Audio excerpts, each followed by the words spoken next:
Ndugu washiriki, ufanisi wa mamlaka za maji hautopimwa kwa wingi wa miradi pekee, bali kwa namna unavyohudumia mwananchi kupitia utekelezaji wa dhati wa mkataba wa huduma kwa wateja. Maelekezo yangu ni rahisi: sitaki kusikia mwananchi anasubiri kuunganishiwa maji zaidi ya siku 7 baada ya kulipa, wala mita mbovu kukaa mwezi mzima bila kubadilishwa. Ndani ya siku 15 za kazi, mita iwe inafanya kazi.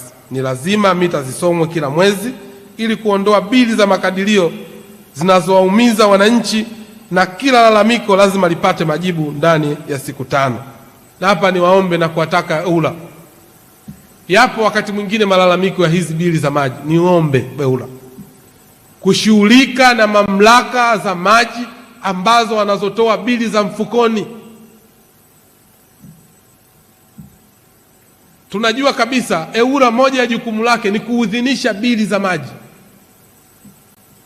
Mamlaka ambazo zinazotoa bili za maji za mifukoni, hizo zinazohitaji kushughulikiwa.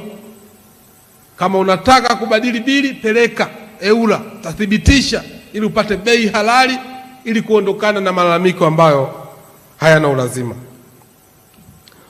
Ufaniki wa mamlaka zetu za maji kama nilivyokuwa nimezungumza na ombi la EWURA, hili si ombi tena, wakati mwingine ni mkataba wa kisheria unaoainisha haki na wajibu.